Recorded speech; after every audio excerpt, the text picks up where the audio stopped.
People want to engage with you. People, they don't always want the financial kickback. They don't always want giveaways. Those things are right, in my opinion, are like bonuses. They're definitely incentives, things that they'll appreciate, but it's not what they're looking for. Just as Vel said, they're looking for your content.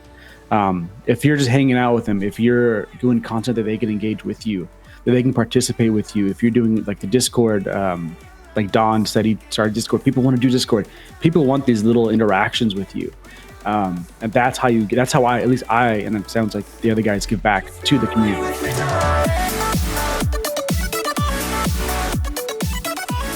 What's going on, guys? Welcome back to the StreamKey podcast. This is our weekly show here at TRUgaming. We'll help you level up your stream on Twitch, Mixer, YouTube, DLive, Facebook Gaming, Caffeine. I can't keep naming any more than that. I'm GreenChord, the media marketing director at TRUgaming, and this week we have 3 special guests with us. There will actually be a 4th later, 2 of which are brand new. So first off is DonTranx, brand new True partner. Don, how's it going today, man? Good, man. How you doing? Good. Thanks for being on. I like your vibey setup here with the blue and pink. Yeah, purple, thanks. pink. Yeah, they're like these floodlights I bought from Amazon, and they're actually the second lights I bought because the first one were only 10 watt and did not do the job. Gotcha. Well, it looks very aesthetic behind you, so that's pretty cool. It's like yours. Yeah. Also, GoGetterGreg has got some lights back there. Greg, Yes. How's it going today, man? Good. But yeah, mine aren't as vibey. It's I got the daylight ruining my vibe here, but that's what it is, you know. Not too bad. It's pretty early for you though, so makes sense. Yes. Yeah, it's early. Cool. How you doing today, man? Good. It is 8 a.m. I've had my coffee, so I'm just waiting for that to kick in. I'm excited to be here, have some fun. Awesome First stuff, time dude. on here. Cool. Thanks for being on. And last but not least, coming back to the show, Veli. How's it going, man? It's going very well, man. How about you? Good. Happy to have you back after your last week. Everything going okay? Yeah, everything's all right. Sweet, dude. Awesome. So if you guys have not seen the show before, the way this works is the first 10 minutes, we're going to meet Don and Greg a bit since they're brand new to the show. And then we'll go through the news over the past week or so. Not a ton this week, but there are some interesting things. And the rest of the show is Q&A with you guys. So if you want to go ahead and jump in the Discord, you can join the call with us and bring your own calls onto the show. Or if you can't get to Discord for any reason, you can just tag us in the chat and we'll go through your questions that way. First of all, let's go ahead and meet you guys a little bit more. So Don, can you kind of give us a little intro into how you started streaming or what you kind of do on your channel? Yeah. So, hi guys. My name is Don. I stream mainly Rainbow Six, but I'm kind of switching off Rainbow into Apex, and then Apex will move into Call of Duty. So basically like an FPS shooter type. I started my stream like in January 2019. It's been a weird ride. I started streaming Roblox. Don't make fun of me, but that's why I started streaming. Okay, shut up. That was fun. Met a lot of very immature kids on that category. Quickly switched over to Rainbow Six because I wanted to play games that I liked, and I said screw growth, you know. So I've been doing this for the better part of 8-9 months now. It's been really fun. It's been really weird, but it's been overall like a cool experience. You know, I met a lot of cool people like you guys. You know, and funny stories. I told Vel and I told you too, Green, is that I used to listen to this podcast called StreamKey, right? And then, when I first started streaming, and then I popped into Vel. I'm not sure how I found Vel. I'm just like randomly searching Twitch or whatever. And then he was like, yeah, I do this podcast. I was like, wait, what's it called? He's like, StreamKey. I was like, no way. I've heard of this podcast before. I've listened to it when I run in the mornings. I try to get some tips on, Twitch. And then just we start talking. And now I'm pretty much in this chat like every day. Whenever I wake up, it's Vel, And when I wake up and he's not there, it's a bad morning, But that's pretty much me. From Texas, I went to Baylor, Second Bears, 7-0. And Awesome. That's pretty much it. Yeah, no, it's really cool. I love hearing the stories of people who've been listening to the show and eventually come on to the show. I think that's really cool because we've been going for 2 years now, so there's room for that. So you actually started in January. I didn't realize you were pretty new to Twitch overall. Yeah, apparently Twitch has been so it's consistently inconsistent is what I've learned. Like nothing is the same on Twitch, The platform's always changing. People are always changing. You get people coming like, yo, I'll be here every day. And they're gone like 2 days later, you know. I'll be like, true. That's true. And then Or- Twitch is always changing in terms of. I think we'll get into the lurk later, right? But that's everything is always. It's like these moving parts that will always move and never stay the same, which is what I've learned. Absolutely true. Awesome. So, are you gonna be playing the new COD that comes out on Friday? Yes, I'm gonna be playing the new COD on Friday. I'm not sure exactly what time it comes out, but I'm gonna be super heavy into COD. I haven't played a Call of Duty in I don't know 5-6 years or something like that. But this one seems like it's better, at least, you know. So I want to give that a shot, and any other new FPS games I'll give a shot. But I'm probably gonna play a lot of COD. I play a little bit of Fortnite, okay, but with my friends, you know. Right. Okay, man. look, I can Oh, see that. man. Ah, jeez. Hey, GreenChord, one of those disconnect guys. that camera. Disconnect that camera. Yeah. Let's move on here. Technical difficulties coming from Don's side. Yeah. You guys hear me? Am I still here? No? Okay. Cool. Yeah. So that's a pretty good background though so far of your streaming career. So Greg, let's jump on to you next. You want to tell us a little about how you got started on Twitch and what kind of stuff that you stream? Yeah. So my name's obviously Greg, GoGetterGreg. I started actually like the second week of July. I'm still pretty fresh, still figuring some things out. I'm having like technical difficulties here and there. Like it's like learning everything. It's a like Don said, Twitch it's a weird platform. It's very interesting to learn different things, like how to make small improvements by clicking a certain button. But yeah, so I started in like it was 4th of July. I came home. I was watching some like Battlefront 2 streamers, and I was like, I want to do that. Yeah, I can play video games and like talk. Little did I know it's much more than that. You know, $2,000 to $3,000 later, I have a whole computer set up now, and it's like, oh my god, my wife hates me for it, but it's okay. But yeah, so I started streaming, and like I just was watching different people how they were doing it. I thought overlays were like the coolest thing, and then it was just me and my camera sitting on my like I was sitting on that sofa with a bunch of wires connected to my TV, and it was a terrible setup.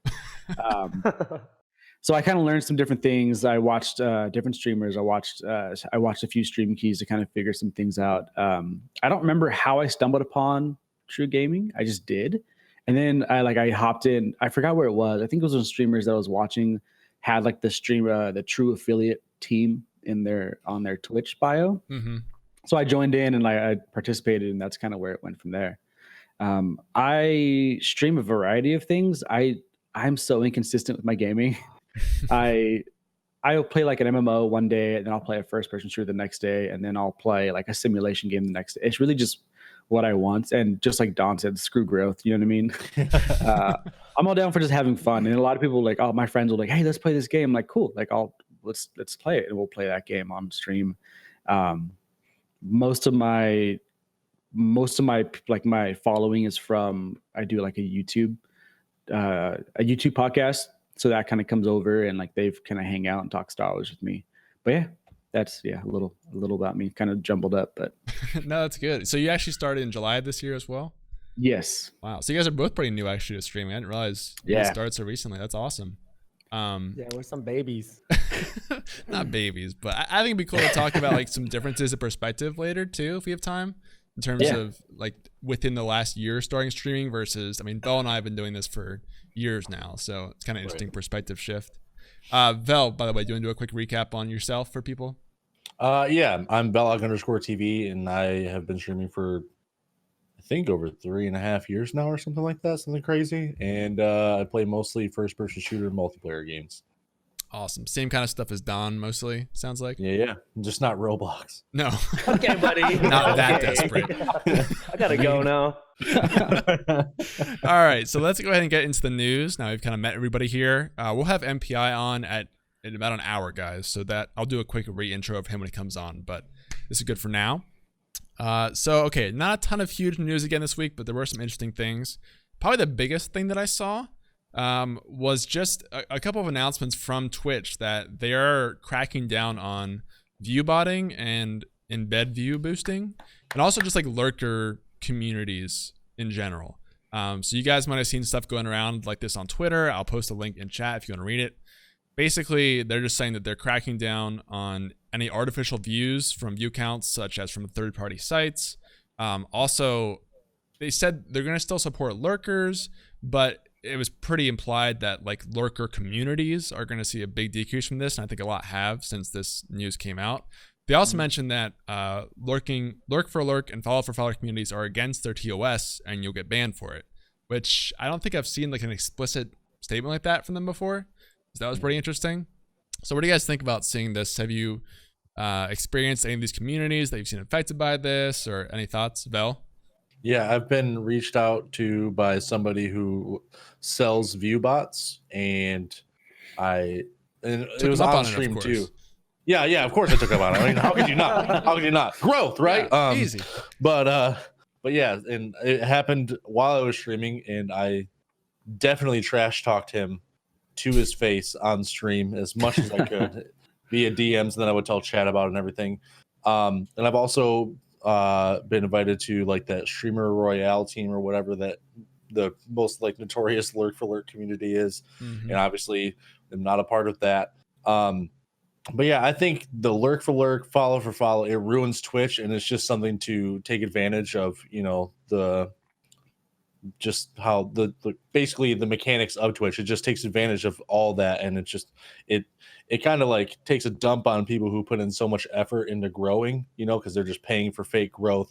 And it's honestly, it's not even just like a huge like middle finger to people who try really hard. It's they're kind of screwing themselves over, because you're not learning how to be better. You're not being forced to learn how to stream better in order to get those views, because they're just being given to you. So you can't learn anything if you just keep getting more people, you know what I mean? Because then you're like, oh, I'm doing great, but no, you suck. You just have free people there that just want you to lurk in their community too.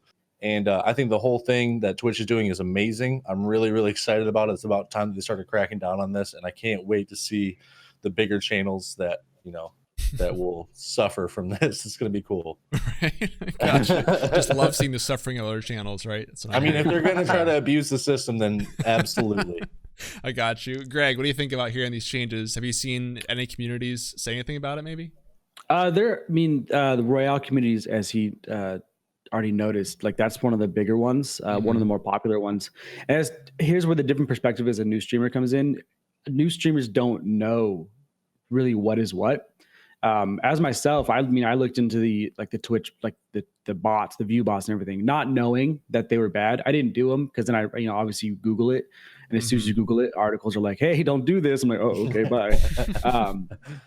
So it's like, these are things I wish Twitch for newer streamers would educate streamers along the lines of, because you don't know, and all of a sudden you're getting hit with people like, oh, you're view botting, or well, I didn't, but like that's what I had a good amount of viewers on my stream one time, and I had like very little chatters, you know, they weren't chatting. And one dude hits me up, he's like, hey, are you view botting? I'm like, I don't know what that is. Like, what? And I Googled it. I'm like, no, I didn't pay for these. You know what I mean? It's like, do you realize how much money I put in this setup? Like, I have no money to pay for views. Like, that's not what I'm trying to do. But I think it's good. I've noticed when I was streaming a lot and I had like a few extra viewers, but not a lot of chatters. Like I had my usual chatters, but I was like, it's weird that I have like 10 people that I know are here, but it says like 20 are viewing. And then I would go and you view your viewer count, and it says like lurks. Like there was one that always said LURXX, something like that. That has disappeared. My last few streams, that is gone. So like, I think that's good that they're gonna cracking down, getting that under control. I don't think a lot of smaller streamers are gonna like it. They're gonna suffer. They're gonna. But it's you're using view bots. You're not really. It's not a legitimate community you're growing, and that's where, like, as somebody who's new to the kind of the Twitch community, it's not something you understand. You're like, oh, I need views, and then you realize people are like, yeah, but when you submit for a partner, and say you get 75 plus view, average, they're gonna look at your community, and people don't realize, like, if your community's nothing, they're gonna be like, well, sorry, you're not something we want to have you represent as our Twitch. So I think it's good. I think Twitch needs better education on viewing and view bots and lurk communities. They kind of put the ban out there, and it's like strong streamers are like, what is this? And then of course you have the communities that are like, oh no, we're not that, we're not that. It's like, no, you kind of are. Like, it's okay. just admit that you are. It doesn't matter anymore because you guys are kind of pushed out. But right. No, I think that's a good point that in some sense Twitch could probably educate people more about this kind of stuff. I do feel like it could maybe backfire though, because maybe that would lead to more abuse of these things. Of course, like if Twitch is fixing the issue, then it's fine, but maybe they would actually have more people lurking or viewbotting if it was just general knowledge that that's a thing. So that's kind of interesting. Don, do you have any thoughts to add on this point? Yeah, I mean, pretty much the same thing what they both said, is that lurking communities are pretty much terrible for Twitch. You're not actually building anything. You're just kind of just building a number towards whatever goal you have set. I think they've known about this for a while. I think what pushed them to make this change was the whole, I want to give affiliates ad revenue or whatever, and I think that's based off of your view number or your view count. Yeah. And then they don't want to basically give money away to lurkers or whatever, those little blown up communities. I haven't ran an ad yet, so I don't know what it looks like or how it works, but I think that's kind of computer went AFK. Sorry. Welcome back. Everything went black. Okay, I don't know if I freaked out. So I think that's kind of why they decided to do this now, like that news came along right when they released, ad revenue. So they don't want these inflated, numbers coming out there to the Twitch world in terms of like ad revenue. So I'm on board with that, obviously. Does it suffer growing? Yes and no. I mean, if you're using lurkers, are you really growing? That's the question, So I'm like everybody else. I want to build the community. That's why everyone that comes in, I'm like, yo, get in my Discord right now, that's why that's the best way to connect is Discord, and I think it's super useful. I try to get them in there, talk to them. I try to keep my Discord very active, I think it's an important part of it. When I first started, I was like, yo, let's get in my Discord. I would never use Discord and there'd be no chatter, but come to find out they want to be in Discord for you, and then so I think that's good. Now my Discord is being used even when I'm not in there. People in the chats all the time, like in channels, playing other games or whatnot. That's good to see. That's kind of my goal. But yeah, in terms of the whole lurk for lurk thing, I never was involved in that kind of community, so I don't know how it actually works, to be honest. Yeah, I don't either, actually. Yeah, I don't know how that works. It's just there's a lot of different ways that it can work. One of them, one of the biggest ones, is it works off a point system. So you rack up more points the more you're in other people's channels, and it apparently puts you higher on the list.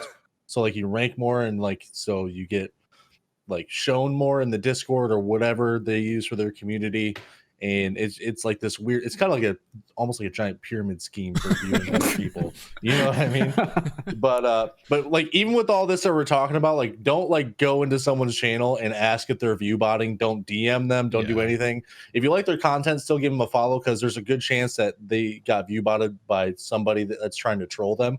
It's happened to me. It's happened to a lot of streamers where you just get hit with view bots, and it's not anything that the streamer did. It's just somebody trying to troll just to see if they can get a reaction out of that streamer. So if you think they're view botting, don't worry about it. Just leave and go to another channel if that's what you want to do. But if you like their content, even though you think they might be view botting, their content is what is important. You know what I mean? And they might not even know that they're getting view botted. So just treat streamers with respect wherever you go. Don't try to start arguments or fights with people just because you think that they're doing something. Yeah, right. And a quick note on view botting. If you're a streamer and you get hit with a view bot, don't make a big deal of it. Just keep on going. Don't make it because they want that attention. They want you to be like, oh no, I'm freaking out. I gotta shut the stream down. Just keep rolling with it. You know what I'm saying? That's all you gotta do. Don't make it a big deal. They want that reaction out of you. So if you ever get hit with one, don't give it any attention. The first time I get hit with one, I was like, what is going on? I'm growing so fast. It's easy. Which is easy. Twitch is great. But yeah. Why would anybody go to Mixer? Yeah. Yeah. No, I think there's some stuff about this I'm a little bit I don't know how they specify lurker communities versus just straight community lurkers. Kind of interesting to think about how they differentiate that, but I guess they have some way to do it, so that's good. But yeah, I mean, the general thing with all these tactics is they're all just these gimmicks that aren't really going to help you make better content at the end of the day, and that's what matters. So I think Greg was saying you might get by with some of these things, but then I think Vel was saying it, but they don't really make you look back at yourself and what you're doing and your content, and if you're not growing, that forces you to look at yourself and think, okay, I have to do something differently, versus if you're botting or if you have follower stuff, then you might not ever make that realization. So yeah, I think the article or Twitch support tweeted something that says like they will support like when you look like a handful. I'm not sure what that means, but maybe like, I don't know, 3 to 5 stream or something like that. I have no idea what that actually means, but I didn't see that part in there. It said in the second tweet, lurkers, don't worry, we see you. We will still include viewers who are watching but may not be chatting, have the stream or browser tab muted, or may be watching a handful of streams at one time. So that's where I'm confused as to, that just sounds exactly like what the lurker communities would be doing. It's very vague. There's nothing detailed. That's where it's hard for like streamers ourselves who have smaller communities. It's like, what does that mean? Like, can I go into Don's and Bell's and then say a third person? Will I be considered a bot or will I be considered a lurk? Yeah, you know what I mean? it's Like, tough to is it? say. I'm sure they have some advanced ways of looking at that. Yeah. Maybe if a person is there multiple times, for months or something, then they can, I don't know. They're doing it, whatever they're doing, keep doing it. It's working, I guess. Moving on here to the next bit. Again, not a whole lot of huge stuff, but I thought this was pretty interesting. So there's a new feature called watch parties, which are coming to Twitch, which are basically, you'll be able to watch some Amazon Prime video content with your chat if they're subscribed to Amazon Prime, which is pretty cool. And they listed some titles. It's not going to be all titles, but things like Jack Ryan, Mission Impossible, and Pokemon are going to be available to, it's kind of like co-streaming. But I think it's a really cool feature overall. I'm curious if you guys have quick thoughts on this one, Vel. Yeah, I think it's going to be great. I've been wanting something like that to happen because they have access, obviously, to Prime Video. And it sounds like a really cool thing to do, to watch a movie or something like that with your community. Because say I want to go watch a movie, but I also want to stream at the same time. Well, I get to do both, and that's kind of cool. I'm very excited to try it out. Right. Greg, Don, you guys have any thoughts on this? It's something I haven't done or like thought of before. There's so kind of like the whole copyright or infringement thing is like, oh, can I do it? Can I watch TV? Can I do these things? So it's kind of like, okay, I guess I can do this. Also, it's like, do I want to sit in front of my computer and watch TV? Like, uncomfortable. That's I mean, that's me. Like as a community, yeah. It's like, oh, like, hey guys, you want to watch this show? Sure. But then if I'm watching it and they're like chatting, I'm like, oh, I can't watch this show. It's just things, I guess things I think about. You know what I mean? I'm like, wait, no, I missed the whole. Can we rewind 20 minutes because I missed all of it because we're talking. It's a good point. It's kind of weird for me, but I'm not sure I'll use it. But it is a cool feature if you know. Right. You have access. Don, do you think you'll see yourself using this feature? So I don't know if I'll use it, but I know it's very popular with a lot of communities to have movie nights or whatnot, right? Yeah. And they watch movies or they watch shows with their Discord, and I think this is kind of the same thing, but just on Twitch, Yeah. I actually think it will get some use, I don't know if I will use it that much because every time I try to watch a video, they're like, Don, shut up, I'm trying to watch a video, while I'm talking to them. So I don't know if I'll use it. I might check it out, but I know this movie night thing on Discord is very popular amongst a lot of communities. So while we may not use it, I bet you a lot of people actually will use this thing. Now you're saying it's only restricted to Amazon Prime people, right? Yeah, you have to be a subscriber to be able to view. Yeah. So initially, maybe once their library is probably still going to be kind of small. If it ever grows to other things, and if they can somehow get past this copyright thing, then it might be really popular. But I think it'll get some use by me. Maybe not so much, but a lot of communities do love movie nights. They really do. Yeah, I think I don't know some of the whatever the different titles are. I think whatever you want to stream. So like for example, Pokemon, I think would be a better thing to watch with your community than Mission Impossible if you're trying to follow the plot of Mission Impossible versus you just throw Pokemon up in the background or something, but you're still chatting over it the whole time. It's kind of like Twitch. If you guys seen the Twitch watches, or I don't know what they call it, Twitch Presents kind of stuff, where I've seen the category, like the Pokemon marathons, like that stuff. If it's stuff that's already been on the air, then it's not as important to be following the plot the whole time as much as just seeing the chat reaction to it. So I think seeing that from a streamer's perspective could be kind of fun with the chat. So we'll see. It is kind of limited still, and it's not available to everyone. You can sign up for it now, but I think it's like a limited beta rollout type thing. So just thought I'd mention that. Pretty cool. Also, some quick small things. iOS subs are out finally. Use your tokens for a $6 Twitch sub if you are on iOS. Kind of cool. I saw that. Why would you not be on iOS? Android. I'm on Android. I'm Apple. I'm iOS Apple. and Roblox. Yeah. Okay. Oh my gosh. But now I got to defend him a little bit. iOS preferred. It is. Sorry, go ahead. Go ahead. It's kind of nice because I've been on my phone. Like when I first hopped in Don's stream, I was at work and I wasn't on a computer, desktop, or anything, and I was just like, "Oh, I can't subscribe or like even try to support this guy besides a follow and some chatting," which is obviously a huge support. But it's like if like we're trying to the partner program, you're trying to support each other as well, a little bit of growth here and there. And I was like, oh, let me just $5 isn't gonna hurt me. I mean, I'm at work. I gained that in the first hour. But I couldn't because I was at work and I was on my phone. So it's kind of a new feature. It's kind of cool that we can do that now. The only thing I don't like, but it also makes sense, is that costs more. Yeah. Sorry, I'm not sure if I'm railroading your notes. No, you're fine. Okay. It is cost more. It's would you say it's $5.99 instead of $4.99? I believe so, yeah, because the fact that Apple charges a fee for all transactions. Yeah, I guess that's why it took. I mean, it makes sense because obviously Twitch wants to make their money, but it's like, oh, well, I can just go to my computer and buy them. And I think they call them tokens. I think they're tokens. I'm wondering. I haven't gone and actually looked yet, but I'm wondering if you can buy tokens through the computer app, like use them. Just Twitch, the website, and then use them there, because then you can kind of bypass that extra fee. But if not, it's kind of like, oh, well, I'll just wait and go later to my computer and subscribe. Like that would be interesting. Yeah, I saw some people saying they want to see the token feature come to all platforms actually, which is kind of interesting. Maybe not for the $6, but the fact of being able to buy a sub token and then use it whenever you want, it's kind of a cool idea. Yeah. Might see that come. Do you know if this is coming to Android? Can't you already sub on Android? I don't know. I don't own it. I think. I have no clue. I think you've been able to for a while, and the reason is there was no charge on it compared to iOS because it goes to the App Store and stuff like that. All the rules there. Apple's got to get their money, man. Yep, absolutely. So that was kind of cool. Potentially bigger thing that I saw this week is there's talk of transcoding coming to more streamers, read affiliates, by the end of the year.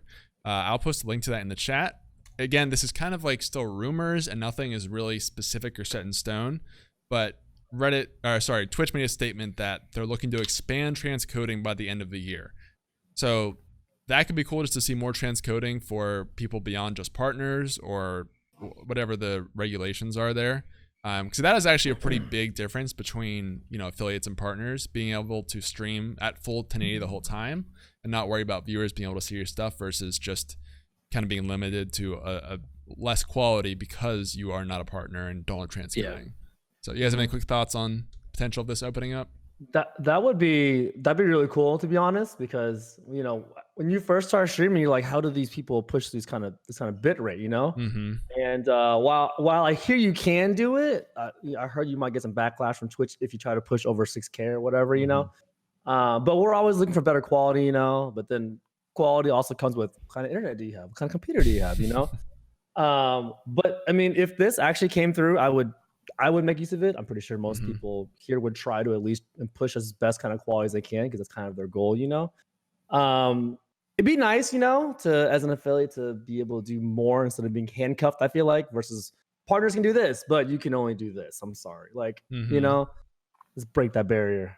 Yeah, I think so too. Just being able to go, because like if you guys have ever tried other platforms that have more transcoding, you notice the difference when you see your stream at a higher quality versus what it gets reduced to on Twitch. So I think that'd be a big difference for sure. What do you guys stream at right now? I'm at 720. I just 720 for personal as well. 900 is what Bell said there too. Yep, 900p. I haven't seen a lot of people use 900, which is pretty interesting. But it's nice. I like towing it. The line. I feel like I actually have seen a lot of people starting to push the 900 thing now. I did it for a little bit, and then I just went 720. But I do see a lot of streamers push this 900.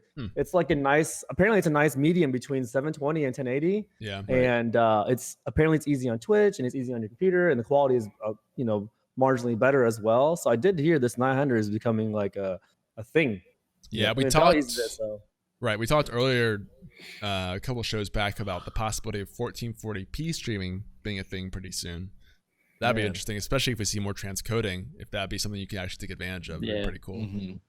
So. Yeah, I put it. I'm sitting on 720, and I put like my graphics for one game on like ultra, and my viewers were like, it's really choppy. I'm like, I don't know if that's me or the game. Like, it's fine for me. Like, it was working just fine for me, but I'm like, okay, I'll put it back down to medium. It's like, dang. It might be your internet issue, to be honest. It might. Okay, could be. On that. Yeah, it's tough to say. Gotcha. Roblox on 1440. Yeah, boom, baby. RTX. Put some RTX Roblox. I'm bringing the top Roblox quality. Get them out. Get them out. All right. Last thing for news this week. A small thing. Twitch announced some personal chat moderation settings for viewers. So basically, you can set your own preferences for any chat room. I'll post a link in chat as well. But if you don't want to see certain things in chat, you can specify to block those or hide those, which is kind of cool. I didn't know this was a thing. It was just kind of slipped under the radar on their Twitter. So if you guys want to use that, you can. Anybody have quick comments on that? I'm not going to use it. I want to know what kind of people are, you know? If you slip up and say something that I don't know or that I don't like, I'll know about it. I mean, it kind of on the different right, the other side of the spectrum. Got you. The other side of the spectrum, I don't know what just happened. His headset's dead, so we got to gotcha. So the other side of the spectrum is that, like, if you use Stream Elements, or a different whatever chatbot, I use Stream Elements. That's why I'm using it. It's you kind of can simplify it because now it's on one platform rather than using a third party. It kind of helps. You can do that. You can simplify it. You can make it one platform instead. Like I said, instead of Stream Elements. The other side of it is just like Val said, where it's like, you kind of want to see that moderation and like, what did you say? I mean, I've also had friends comments like make it autocorrect to something that's not very appropriate. Right. And like he sent me a screenshot. He's like, I didn't mean to say this. And I'm like, nah, it's cool. You didn't get banned or anything. It's just you got blocked. But then you obviously want to see those negative people that, you know, if they're coming in your stream just to cause problems or say things and, you know, just again, cause problems, then yeah, you want to kind of see who they are and be able to get them out of your community. Right, absolutely. I definitely want to see it. I was just gonna go. I want to see it. I want to see. I want to see what you're saying, who you are. That way, next time you're my stream, if you are my stream, right. The F off. Well, yeah. Also, the thing about this is it's for other chats too. So it's if you're in somebody else's chat, and you don't want to see certain things. So that's kind of interesting. Yeah, it's not just your own moderation. Right. Gotcha. I still won't be using it though, just because like if I meet somebody that I think is cool in somebody else's channel, and like I can't see that one message that they send that would deter me from rating them or trying to go check out their channel, then then I would go to their channel and be like, this guy's kind of an a-hole. You know what I mean? I'd rather just know than waste my time going to that channel and then getting surprised. Yep. Now, my question is, will it show the moderation? Like I know Stream Elements will show you. Will show you like this was moderated. Not everybody can see it, but you can see it. Will it show it, or will it just like remove it entirely? I think it'll just remove it for you personally. So it's only on your side that it gets removed, but I don't think it'll tell you. So even everybody else can, like, if they drop bad words that even we're like, maybe we shouldn't say that. I was like, they'll still see it, and I just won't. That's how. That's not good. That's not really a good moderation. I guess maybe if you're particularly sensitive to a certain word and you don't want to see it anywhere on Twitch, then that would be like if it literally infuriates you to see like one word, then do that, because that's fair. No reason to get tilted. You know what I mean? Yeah. I'm triggered right now. Yeah, there are trigger words. That makes sense. For sure. Word, trigger and put in a bad mood. I mean, it happens to me. Maybe when I stream, people say something that just puts you in a bad mood, even though you try not to, it just happens. When they start talking about how you have 2 girlfriends and an oversized forehead. Okay, buddy. That's in this chat already. I've seen it. Yeah, I have multiple times. Girlfriend. Okay. I'm just gonna block Roblox. On stream and off stream, bro. All right. Everyone thinks that I have like multiple girlfriends because I have this like bit where I take girls on dates, like Twitch dates. So they're all like, funny. "Oh, you're a player. I'm like, it's just my Twitch personality. It's actually funny because I was in that stream when you were like going at it, like with this one chick, and like, oh, let's go on a date, like joking. And then like later, he's like, oh, I'm gonna spend the weekend with my girlfriend. I'm like, whoa, wait, what? Hold up. Something's not right That was here. pretty funny. It was funny. You gotta clarify your Minecraft girlfriend from your like real life girlfriend, bro. It's Roblox, not Minecraft. Roblox. Oh yeah, Roblox is better. I like how quality, he apparently. defends Roblox, but he's like, Minecraft, get that out of here. All right. So that is all the news for this week, guys, which means we are now open for calls and questions. So if you want to go ahead and start asking questions in the chat, just at TRUgaming with anything you want to talk about, or if you want to call in, you can do that as well. Just jump in the Discord. Let me post that link really quick here.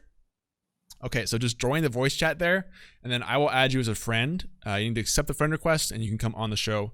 Callers get priority. If you want to come on the show, that's the fast way to do it. But if you can't get to Discord, you can still ask in the chat. All good. First question is from Doc. He said, why is Vel so awesome? You know, ball is life.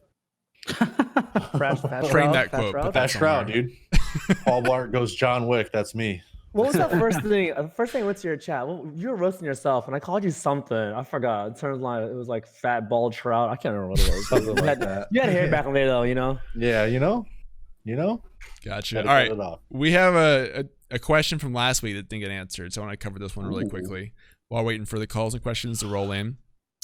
Andy Turbo X said, a bit of a fun question. You're sent to a deserted island that strangely has amazing internet and are given a chair, a desk, basic mic, camera, and a PC which to stream from. You're allowed to bring 3 additional pieces of equipment or upgrades for your stream. What do you bring and why? Okay, so let's recap. You have a chair, desk, mic, and camera. So you can't choose those. Or Well, it's a internet. basic mic, right? Yeah. I guess you can. Okay. So assuming you have the basics covered, what are the 3 pieces that you would choose to bring to this magical internet island? Let's go to Greg first for this one. Does that include peripherals? Like, do I have a keyboard and mouse? Like basic stuff, or not even that? He didn't say that you do. Let's but say you do. I would assume that Okay. you would. Yeah. Yeah. Okay. For stream quality, I mean, is this gonna be like a weird brand plug? Stream Deck makes it so easy to do things. I'm sorry. It makes it Give convenient. this man a sponsorship. Yeah, right. It's like this shit, Elgato, no, or anything like it. I know people use some other like broadcasting software or hardware to do that. Something along the lines where you can multi-button, whatever you call them. Lighting. I think lighting is probably like the key thing. I need lights. You have the sun on this island. Yeah, not and good? honestly, like I've been like adjusting my lighting. The sun is messing up my entire I think I'm pretty dark right now, and I'm not used to. I usually stream like in the evenings or during but Okay. What kind of my lights would lighting's you all checked bring? Just like key. You need like a key light, at least Going one for to that get, like, Elgato sponsorship. yeah, man. bro. Okay. Well, I mean, I didn't say Elgato's key light. Whatever's on Amazon, can I get that sponsorship too? Yeah. There you go. Amazon recommended. Gotcha. There's like a lighting, like good lighting to make sure you can see. Because I've hopped in some streams, like some smaller streamers that just like it's like already grainy, and then you can't see them. And it's like They're in a dungeon. just turn your camera off. Just put audio on, bro. It's true. So something like a deck, some type of deck, a light, and then I would say a good headset. You know what I mean? I don't know why. I would do a headset. For yourself. Elgato doesn't make for you. headsets. For me, yeah. Gotcha. Yeah. All right. Which you can find on. No, I'm just kidding. So this to Don next. What 3 upgrades would you take with you to this magic island? Well, I'm definitely not bringing a headset because, I use these things. I was never sponsored by Apple. Yeah. Honestly, I'm bringing 2 more monitors because 3 monitors is the way to go. I'm not dealing with 1 monitor and reading chat from whatever you're reading chat from. Yeah. So I'm bringing monitors. I'm bringing a face light, a face ring, or whatever you want to use because I think it helps a lot. And then the third thing is, I have no idea. Some talent. Well, you got 2 monitors there. That's 2 things. That's 2 things. You're Some done. talent. Okay. Breaking the rules over here. 2 monitors and a ring light. That's kind of how I do it. I assume you're in the desert, so it's going to be a lot of light in the back. These floodlights may not work there, unless you're sitting in a cave. Then it's a different story, It's a different kind of aesthetic for sure. Yeah. Yeah, it's more island vibe, But I think 3 monitors is at least 2, right? Yeah. It's now I have 3, and I flipped them vertically as well, and from what I've been looking up on the internet, like vertical monitors are kind of like a thing now, you know. So if you haven't done it, give it a shot. It's If you don't like trendy. it, switch it back. I got vertical. Yeah. They're nice for sure. All right, Val, Flex. you're up All right. last. What did you take? So I would bring this microphone, the Shure SM7B, because it's boss. Flex. Another monitor and an in-house moderator. I would take them with me. Get out of here, Stuck Twitch on this moderation. island. Yeah, right. You're stuck on this island with me. You might as well moderate my chat for me. What's up? Do you have a specific person or just a mod? Ooh, I don't want to play favorites right now. You know what's funny is that you only have one computer, so you're going to like, hey, mod this real quick and like back off and let them do it. Yeah, you didn't right, bring a guys. mic stand or an XLR interface, so I know what you do with that mic. Oh, I can hold the Just, mic. I can I'll just put it under my chin, and that's good. We're good. I mean, whatever you want to do, man. That's up to you. It's a unique Ryzen stream. mentioned that none of us thought to bring shelter, and that is actually. Got Yeah, trees. I mean, No. Shelter. Who needs shelter? Yeah. Just assume Yeah, that we're yeah, talking yeah. about stream-specific upgrades here. like we're gonna just dip our computer in the ocean, wash it off. You know, Yeah. no deaths, True liquid no big cooling. deal. Yeah. It's all All water's right. good for it. It's okay. I think we have a couple callers to go through after Ooh. that call. So the broke blurred actually got in first. I watched this time. Sorry, Avenger, you'll have to wait for one Dang, call. dude. Blurred called Cold-blooded. in last week. I think his name Savage, if I remember correctly. Let's see what he has to say this week. Savage? Is that you? Hello? Blurred, you there? Oh, Hello? hello. Hello. Hey, there you are. What's going on, man? Nothing. Doing good. Doing good. How you guys doing? Good. Thanks for calling back in. Always good. Oh, what do you want Not to a chat about problem. this week? I was just as a new streamer, and also an older streamer. One of the harder things to wrap my brain around is the monetization system that's on here. I don't have anything wrong with it. It's just the idea that Blurred. people freely give of their money to people, and it's great. I love it. I want it. Thank you. But also, as a content creator, how do you guys suggest or have given back to your community and subscribers to kind of more than just emotes and badges, because those are great, but I want to be able to give a little extra, thinking of different games and things and contests to do, but any and all ideas I think would be helpful, just for the main fact of options to keep things fresh. Okay, gotcha. So how can you give back more to subscribers than just what's built into Twitch? But by the way, Yes. Blurred, your mic is a little bit loud. If you can kind of tweak that, maybe you're just kind of distorting a little bit in the call. problem. Yeah, I'll throw this to Vel first, though. What do you think about giving back to subscribers beyond just what's on Twitch? Okay. I think there's a lot of things that you can do. You got to be careful though, because sometimes like if you start throwing in like a lot of things for subscribers, it starts to look like almost like a gimmick. You know what I mean? You got to be careful because you want to make sure whatever you're doing just fits you and your channel. Don't go out of your way to do too much, like because you definitely don't want it to seem like you're just asking for money. You know what I mean? Honestly, I don't really do too much. Like if I make money during a month, I'll try to put money back into my stream is kind of what I do. You know what I mean? Like I'm always just trying to like better my stream. So if people are being generous, like that's how I do. Cause like they're giving you money because they like your content. So if you can make your content more crisp, more clear or anything like that's to me, that's really important. I'm always trying to step up just the quality of my stream and just, work on myself as a streamer, just trying to entertain people. You can do things like subscriber only Snapchat. Like I had a group going where like we would all message each other, and like it was kind of like a subscriber only Discord almost, but a little bit more easy to access because Snapchat is right there on your phone, and there's not as many channels to go through on Snapchat and everything. There's a lot of things that you can do, but don't worry like trying to be different about it or anything. Just do things that make sense to you and you'll implement those well. Like don't go out of your way to do something different just for the sake of being different. Just do something that you're comfortable with and that you think would be good for your subscribers and yourself. Yeah, I think your point on upgrades is good too, because that might not feel like something as direct to give to subscribers, but really Right. that is kind of giving back to them in some sense. So Greg, you have any thoughts for this? I think what I've done myself is, I mean, I'm still newer, so the income is kind of like not really enough to be like, hey, here you guys go. Here's it right back to you. So it's more the lines of just engaging with the community. I've been engaging with the community that the small one that I've kind of grown and growing. It's playing the games with them. A lot of them are like, hey, are you playing this game? Like, no, but I've been interested in this game, and like, I'll grab it and play with them.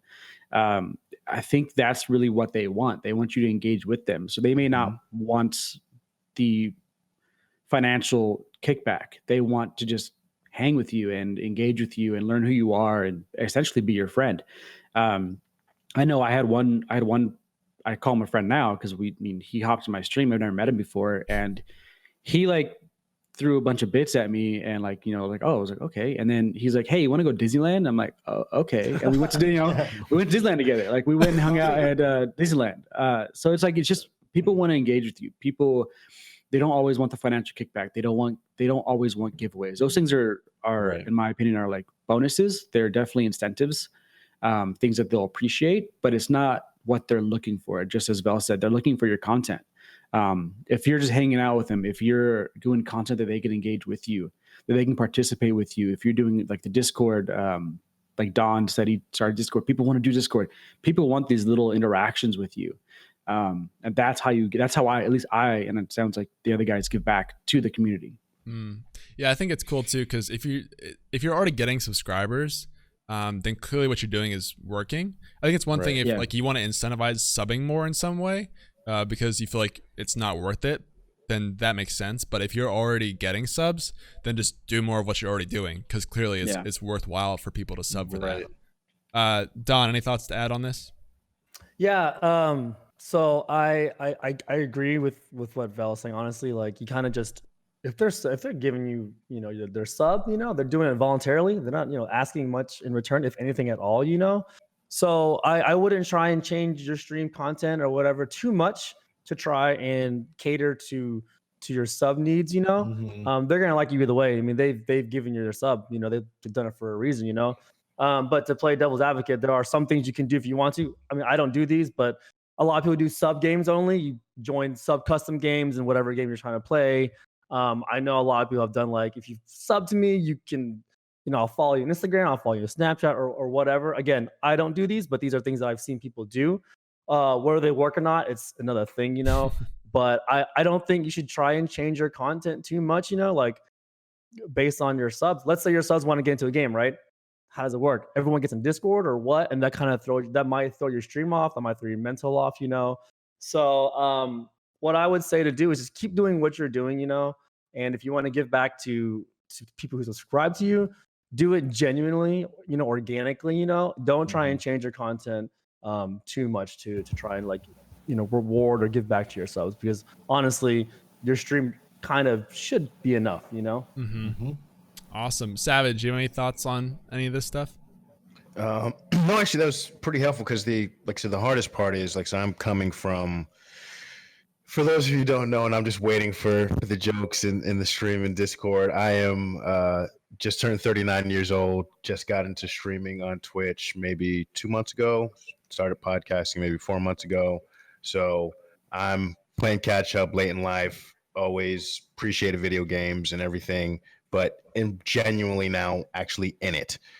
So there's certain things that where I come from and how I grew up, it's not as easy to wrap my mind around. Like my co-host, he doesn't do any of this, but he's on my podcast, and we're, talking about the stuff, and we talk about the show and everything. And we just have to wrap our minds around that this younger generation, for the most part, it's what it is more generous, which is not a bad thing.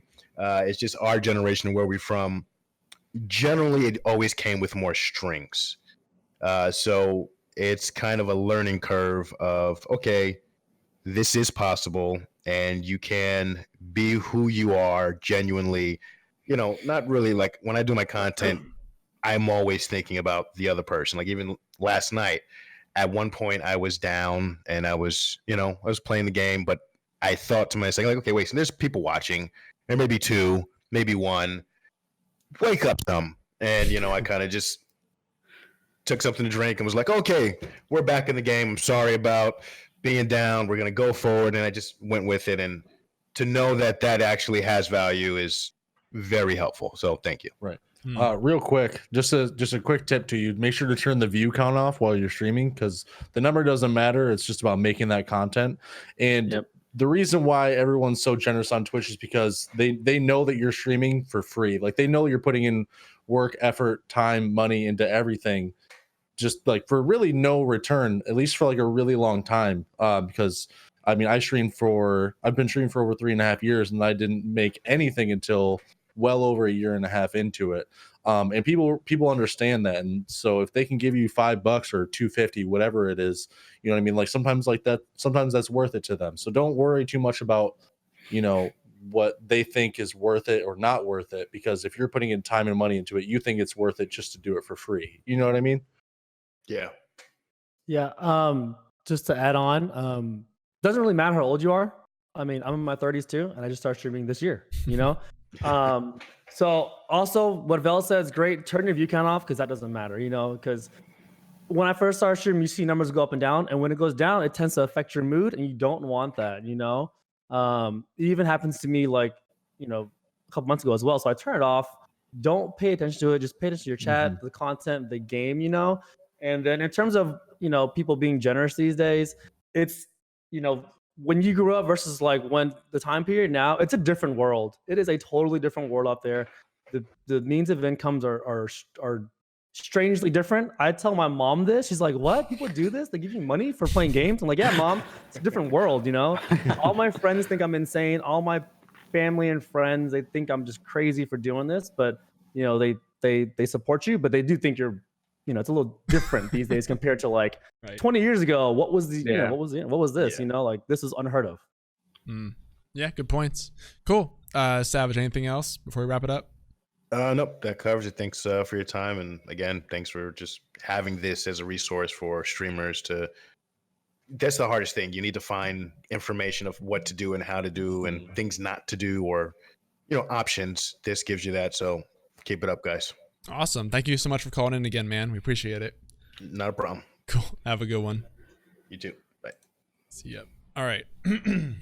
So Don, it is about noon right now. How are you doing on time? Do you need to go? Do you have time for another call? What do you think? I got time for a call. Can I use the little voice? Yeah, that's totally fine.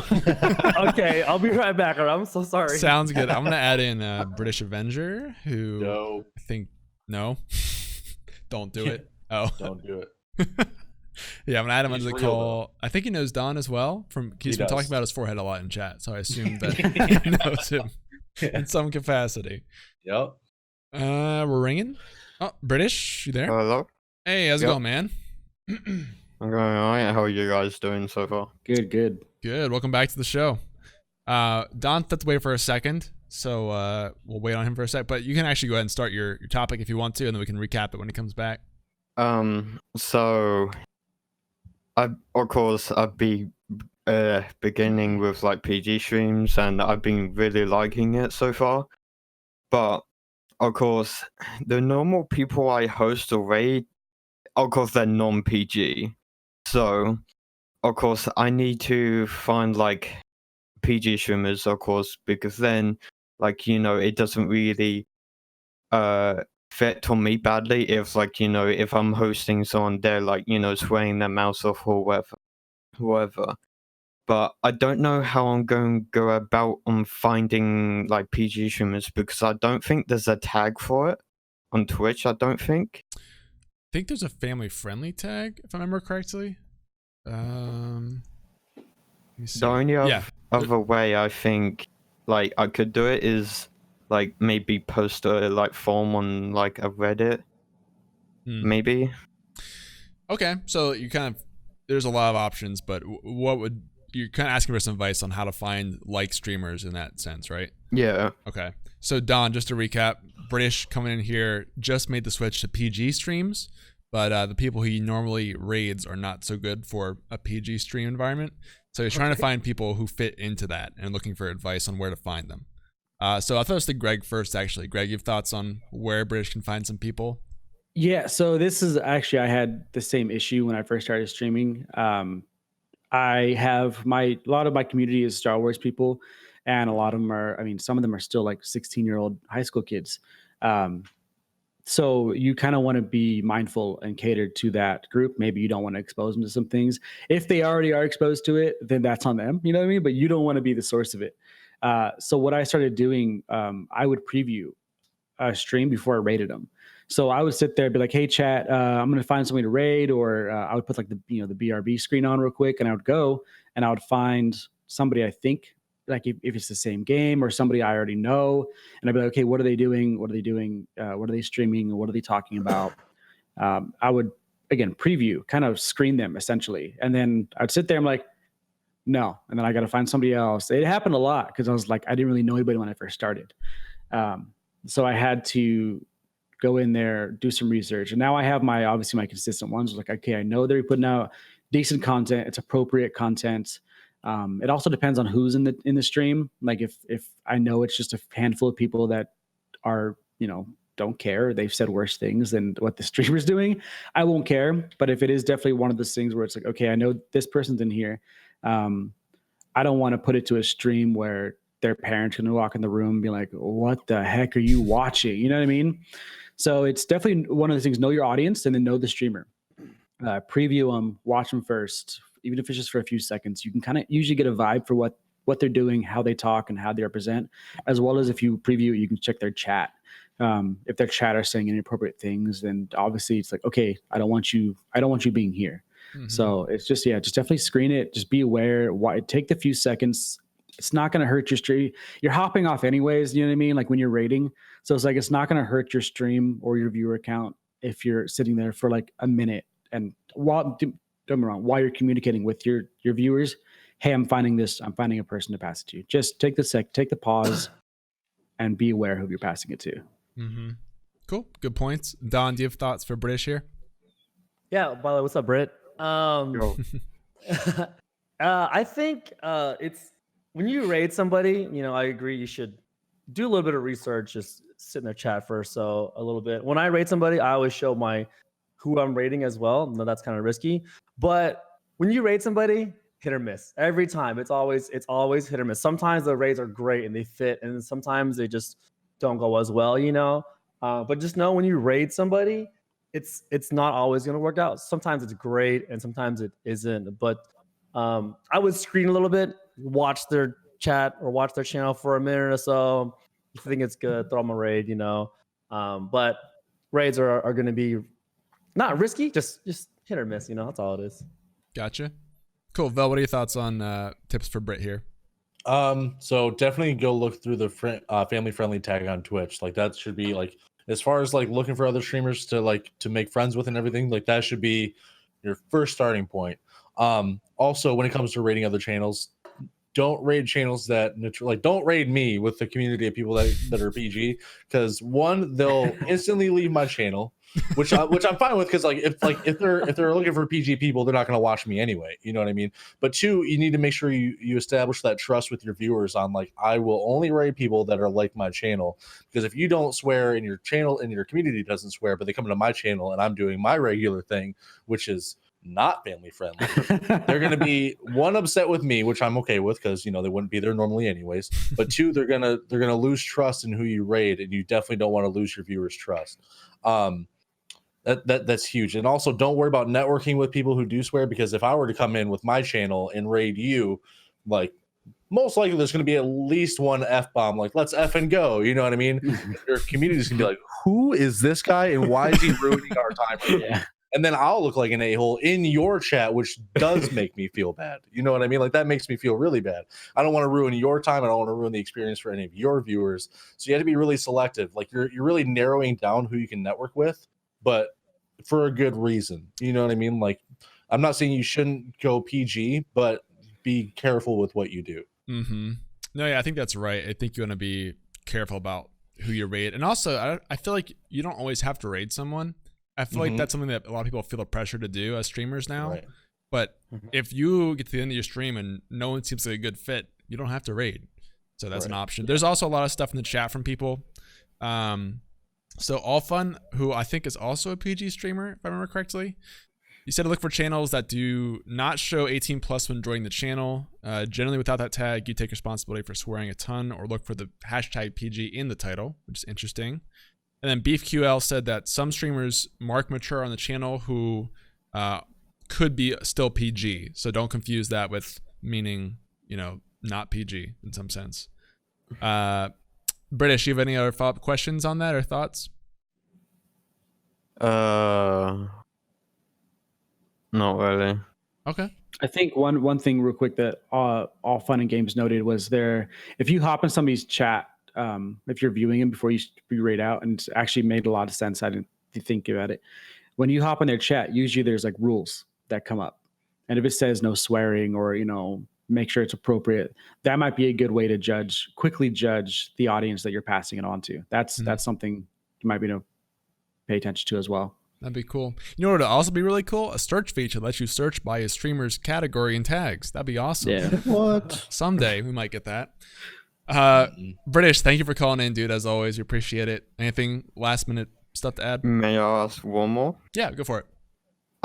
So I've talked about this in the past with like maybe doing something with like the theme with like my stream, like going towards like the hero, so sort of like part of my name. Mm-hmm.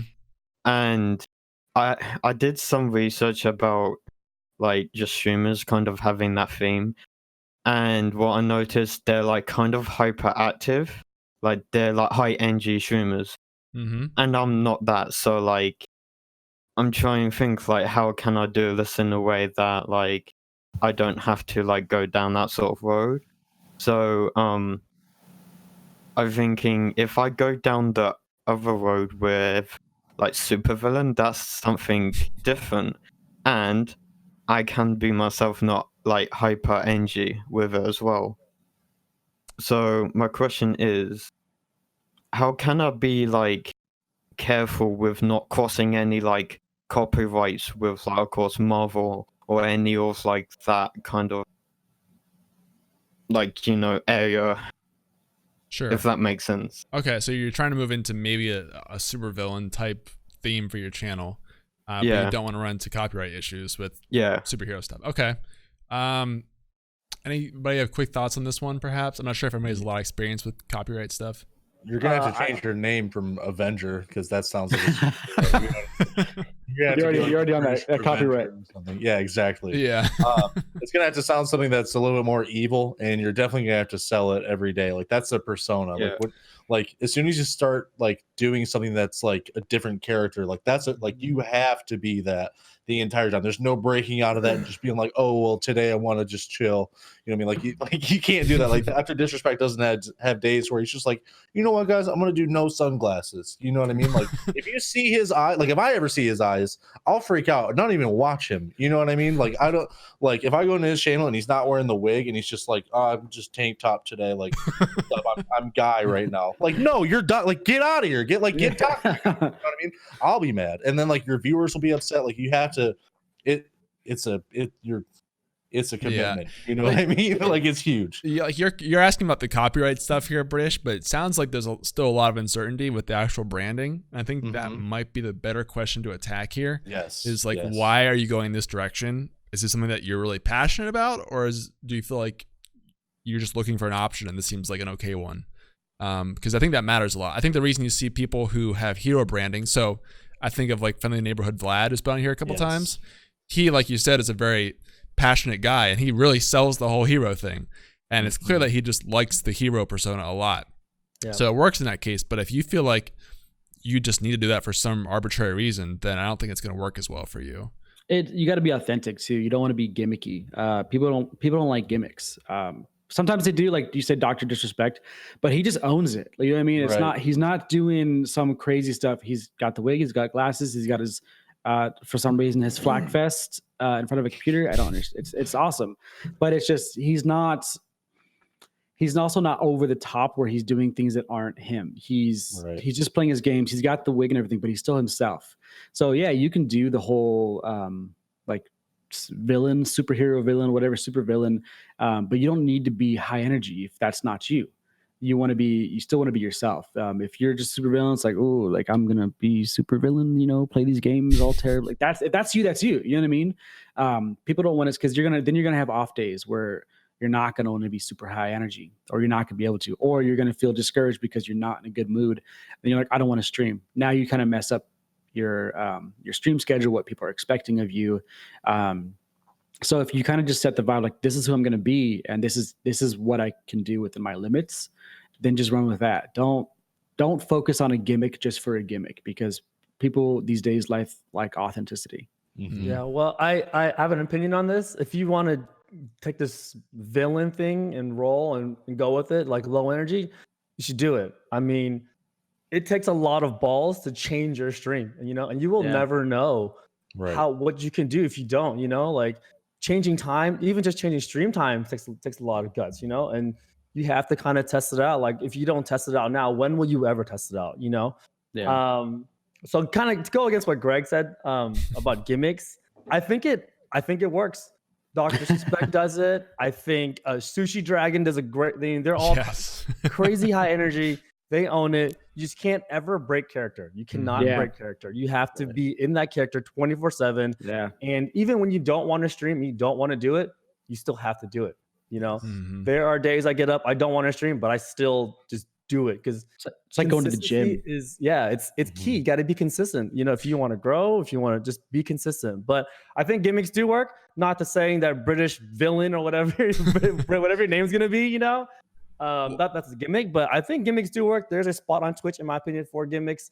I watch it. I watch a lot of, again, Sushi Dragon. It's all gimmicks. Yeah. By the way, if you ever watch this channel, you got to be like on drugs to watch it. Dude. Yeah. Production quality is through the roof. It is through the roof. So good. Yeah. Also, you mentioned there, I think it's a good point that you could try it out now and see if you can stick to it. So while consistency is important, you can always just test it out and see, can I stick to it? And maybe you get 2 months down the road and realize, okay, I'm burnt out. I can't do this another day, or I'm gonna stop streaming forever. But then you've tried it out to see how it'd pan out. That's why, like when Vel says he streams for 3 years, I respect it because man, I've only been doing it for like 9 months, and I'm already tired. And I wake up and I don't want to do it, but I still do it. That's why a 3-year grind is incredible. It's incredible. I've had my breaks. Yeah. Brett, you have follow-up questions on that? I know we didn't really cover the copyright side of that stuff. That's fine. But any other thoughts to add there? No, not really.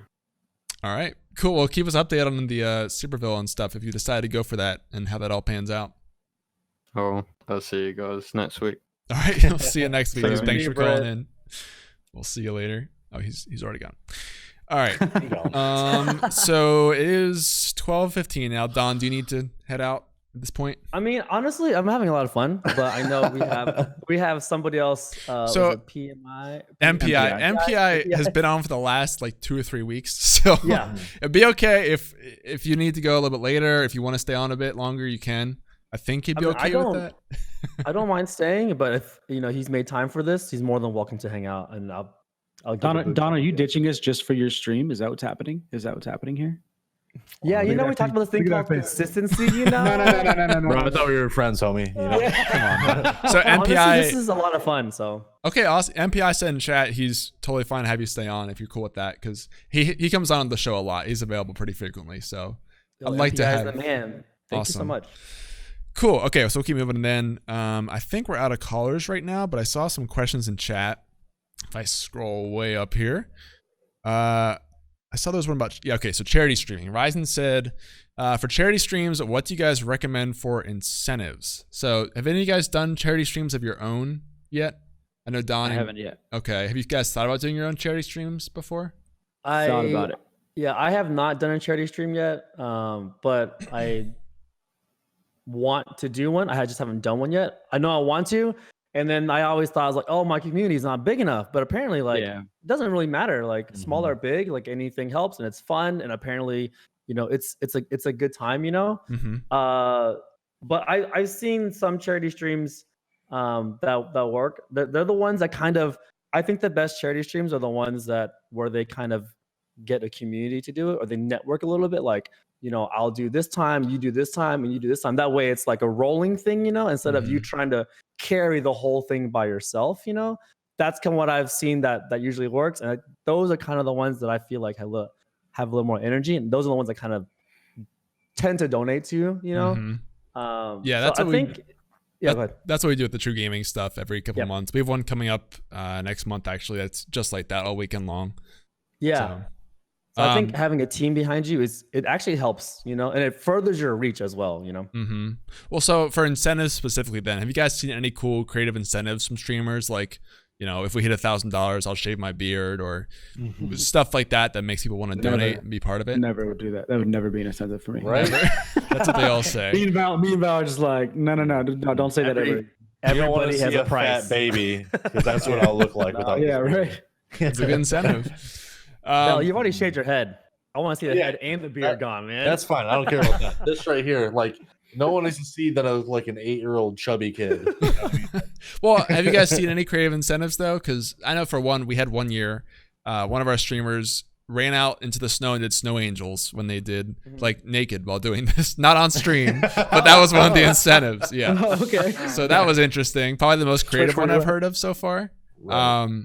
Have you guys heard of any interesting incentives beyond, you know, dye the beard, whatever else? Like what I haven't seen any, but like I would flip it on to you guys on TRUgaming. Like what's the best incentive that you guys seen work? Well, so I mean, when you do a community type incentive, I think our charity streams are probably different than most because we have a company behind it. So we were actually just talking this morning about the Veterans Day charity stream. Our incentives are going to be, you know, donate $25, you'll get like a bandana, $50 is a t-shirt, $100 is a backpack. That's the kind of stuff that you can't really do as a solo streamer. Even if you're in like a community, unless you have somebody who's providing those things, it's hard to donate those. And they all involve direct shipping out to people who donate that. So that's kind of tricky. But something I have seen that's good is like random Steam keys, for example.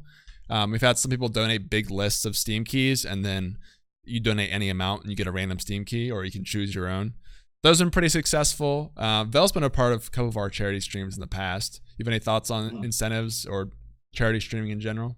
People like to see you be miserable. So like I've seen a lot of people do like the bean boozles, you know what I mean? Where like you're gonna eat a gross bean and I'm gonna pay for it and I'm gonna laugh at your face while also donating to a charity. People are terrible. I mean? People are like, I mean, you know, it's content, you know, like if I am not having a good time and I'm showing it, people are gonna have a great time. you know what I mean? Like that's why people want me to play scary movie or play scary games, but I won't. Like I might do it for a charity stream. We'll see.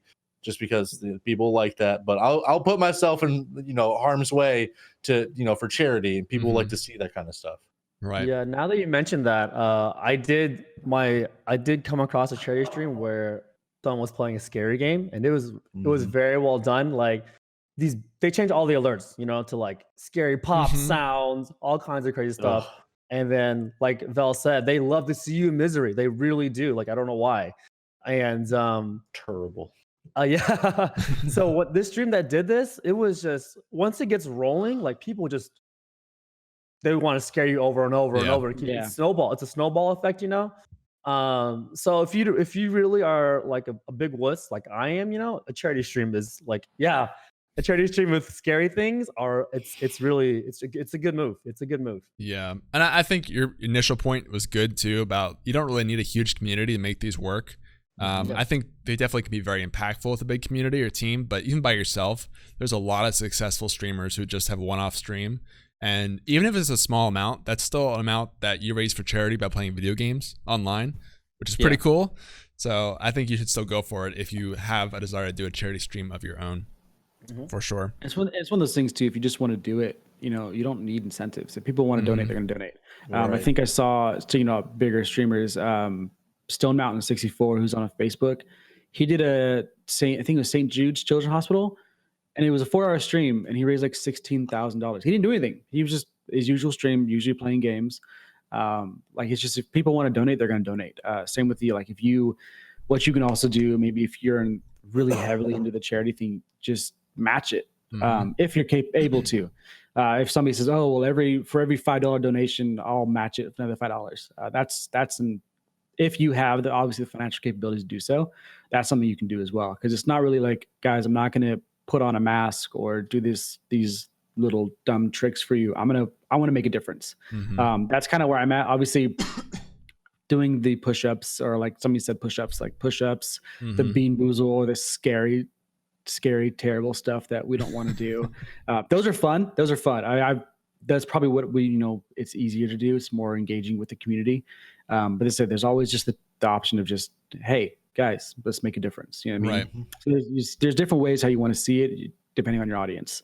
Yeah, and I think even like in the charity streams we've done, a lot of our biggest successes have come from, it wasn't the incentives that made that happen. You know, Right. it was, we did the Stiggy's Dog charity stream last year, and we hit $2,000 within 10 minutes of streaming because someone came in and just dropped a bomb. And he didn't do that for the incentives. He just did it because he loved the charity. So yeah, I think you can Wasn't still... it the same thing with this one, with the lemonade stand? Did you guys hit the goal? Yeah, we hit the 2,000 goal for that one. Wasn't in the first 10 minutes, but we did eventually hit it. That one was crazy last year. But cool. Yeah, we'll talk more about charity streams pretty soon because stuff's planning here at TRUgaming, so stay tuned for that. We have a question from Purple Fox, a couple of those. Her first one, though, is, as a newer streamer gaining community, how do you suggest handling the chat interactions as a group? I tend to have chatters regularly, but I see myself having one conversation with one viewer and another viewer at the same time having another conversation. What are good ways to kindly nudge others to have a group discussion, or how to be more group chat oriented? That's a great question, because people run into that problem all the time. So how do you make more of a group discussion instead of like one-on-one, a ton of one-on-one discussions? Vel, I'll throw this to you first.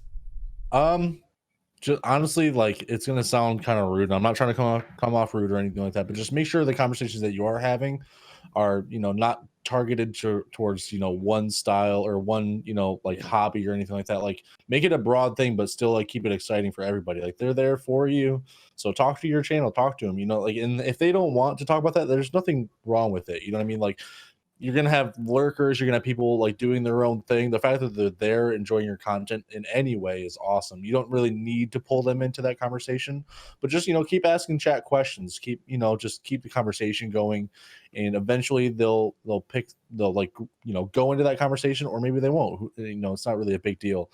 A topic that I like to bring up that really like starts like the debate going is like, who's your favorite superhero, or like, why is Batman better than Iron Man? Because he is. Or wait, what? Yeah, Wow. Or like, what's the best Disney movie, which is clearly Lion King, things like that. So just do things that spark debate, because this guy's already about to start. I'm ready. I mean, Lion King. Exactly. Bro. I mean, it's a good movie, but come on. Exactly. You're forgetting Hercules, but we won't go. No, I'm not forgetting anything, bro. I'm telling you right now. See, exactly. Like Yep. Do things that spark debate but are friendly. You know what I mean? Because you can really get chat. Like if someone says that like left Twix is better than right Twix, it doesn't really matter. But someone's gonna have an argument about it. You know what I mean? Yeah, It's true. you can both at the same time. Yeah. Greg, you want to transition this one a little bit? Sure. One thing people don't forget is that you're not, while you have your community, once you start growing your community, you are not always going to be the center of attention. People are going to make friends with other viewers, in the community. Think of yourself as a party that you're hosting. You are the host of the party. It's your house or venue, whichever you want to call it. But there's going to be little pockets of people. You are not going to just stand in the room. They're going to stand in a big circle around you, talking to you the entire time. That wouldn't be fun. That's not what you want. So if you're talking to one person and there's like 2 to 3 other people talking in different discussion, jump in that discussion as well. You don't need to divert it to like, oh, no, guys, come back to me. Like, go in there. Like if they're like, what are you guys talking about? And then like you see it and you're like, oh, well, this is my opinion on it. And like dive in and engage with them. That's ultimately what they want anyways. That's kind of how I say, if I'll see people like, it's always people hop into my chat and like, I'll be playing like a fantasy MMO and they're like, oh, hey, Star Wars. I'm like, that's not even on topic, but and then like, you just kind of like, okay, let's do this. And, like you just dive in and chat with them. And then all of a sudden you're like 200 messages later and you're like, what game am I playing? Like, what am I doing? Like, it's just, you gotta engage with them as much as they want to engage with you. Cool. Don, you have thoughts on how to deal with multiple conversations in chat? Yeah. So, I'm not sure if this is, early on or not, but like the more you stream, the better you get at handling multiple conversations. I don't know why it is, but the more you can like do multiple things, and then I have a lot of people, a lot of regulars that come to my chat. They're like, yo, what's up, Don? And they talk to my whole chat for the rest of the hour, you know? And to me, I don't care because they're making friends. That's kind of the point, to build the community, to grow a community, right? And hey, you know what? If that's one thing less for me to say, you know, like that saves my voice. You know, that saves my voice. Stamina. I'm in my stream. I do a lot of yelling. I talk really loud. I scream a lot. So I love. It's encouraging when they have conversation without me. To me, I'm encouraged by that. You know, but I do what Vel says, like to spark, like where are the best fries at? McDonald's. Obviously, you're all wrong. You know, like that's kind of that's kind of the things that I do as well. But whenever my community is talking with each other without me, I accept it. You know, and then whenever someone talks directly at me, you know, I'll answer them or whatnot. But I love it. I love it whenever my chat talks to themselves. That's kind of it's free. It's free content. Yeah. I mean, it's my like they're being entertained by you and people there. That means you've built something, you've done something right. You have the right people, you know. It's kind of the evolution of everyone's chat eventually as you get to a bigger and bigger chat. I mean, a lot of big channels are just that, right? It's only people talking to themselves and not much interaction with the streamers. So that's the difference between a community and an audience. You know what I mean? Like if they can get along with each other, that's a community. If they're only there for you and like you're the center of attention, then it's an audience. Yep. Cool. Good points. I think Purple Fox is another question we'll get to in a bit. Guys, we have about half an hour. Calls are wide open. If you want to jump the line and get in there, you can do that. Otherwise, just keep asking questions in the chat. We'll try to get through all of them before the end of the show here. I saw one from Dat Glass. Okay, you said, I know that we don't want the wrong kind of growth, but looking for advice for a small streamer in the creative realm if you guys have any. So I know none of us are creative streamers, but any pieces of advice for a creative streamer who's still considers himself a small streamer getting started? Creative streamer. Go ahead. Sorry, go ahead. In terms of like art, is that like art, music? Is that what? I would assume like miniatures or art, music, stuff like that. Yeah, I don't have any experience in that, but for my short time on Twitch, I would say kind of it's almost the same formula. You know, consistency. Your audience has to know when they can find you and where they can find you. You know, especially when you're small, talk to chat, talk to them a lot. You know, give them their attention. They're there for you, you know, and you have that small window to buy their follow, buy their stuff, whatever, you know, you have that small window to make a first impression. And I would do everything in my power to make that a good one, you know, and then if they don't come back, it's okay. On to the next one. Right. But in my opinion, it's honestly how interactive you are. The more consistent you are, the better, I think, you know, and try to build this relationship on Twitch. It's hard. It's weird, you know, it's new, but try and engage. That's kind of the most important thing. Good tips. Yeah, I think, you know, Greg and Don, you guys are still pretty new to Twitch this year, and a lot of general rules still apply, even if you are a creative streamer. So, Greg, what would you say to Dat Glass? Honestly, you got to go off Twitch. You really got to, while you're doing your Twitch stream, you need to, well, not while you're doing it, but while that may be your main source of content, you need to, something like that when you're the creative realm, either if it's art, if it's creating something, if it's painting something, you need to expand your content and where you're putting it. Instagram, YouTube, if you are doing art pieces and you post it to Instagram, people are like, wow, that's really beautiful, or that's really cool, or depending on what style you're going for, or even music, and like, wow, you sing really well, or you sing terribly, but it's hilarious. You know, like that's what you're going for. Obviously, if you sing terribly, like if they're saying that, that's mean. But if you're purposely doing it for funny, you know, the humor fact, put it out there. Put it out there on Instagram, Twitter, YouTube, different platforms so you can get that reach, because people aren't going to know you're doing these things unless you put it out there, especially things like that. While I can say, hey, I can play games, you know, it's like anybody can play games. You know what I mean? If they're going to come, they're going to come. If you are creating an art piece and they want to see how you made that art piece, or, you know, how you chose the song you're going to sing, or how you added that little color to say like a miniature figure, then you put it out there on, I usually use Instagram. Put it in your Instagram stories, make a post, use the right tags. You need to network off Twitch as well. Awesome. Vel, do you have thoughts for Dat Glass? Yeah. So one thing you have to take into account is the cap for creative streaming as opposed to streaming Twitch in general, because Twitch in general, like the ceiling for it, like I'm looking at Tim the Tatman's stream right now, 25,000 viewers. Sometimes he gets to 30, maybe 40,000 or whatever. But when you get into the creative area of Twitch, it's much, much lower. Like the Tim the Tatmans, the ninjas of the create, well, not ninja anymore, but the big streamers of the creative area are 75 to 100, maybe more. But the ceiling is much, much lower. So just like Greg was saying over here, that you need to use everything at your disposal to like really get your name out there. Discoverability on Twitch is really difficult, and it's even harder when you're in the creative area of it. So definitely using social media, showing off the work that you do. And then, when those people are there, like a lot of people in the creative category on Twitch like to lurk, because sometimes they'll be doing the same thing with you, like especially if you're doing miniatures.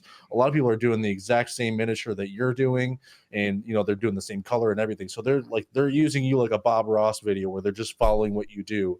But so you have to take that into account. But just try to make it a very warm, welcoming place for everybody. Like that's a place of like, positivity, and you can just come here, chill, talk if you want to. You don't have to. Put some music on in the background and just make it a cool environment for everybody. That's literally the best thing that you can do. Yeah, a couple thoughts there. The cap is a good point because there's pros and cons to that.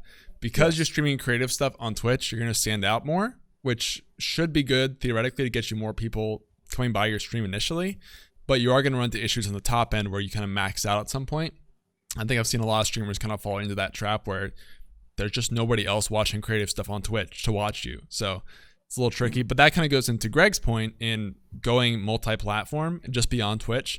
I think, so just in general, there are a lot of Twitch streamers who get really wrapped up in the idea of being a Twitch streamer and not necessarily a content creator. And I think that's something that you should really challenge yourself to do, especially as creative, because there's so much potential in other platforms.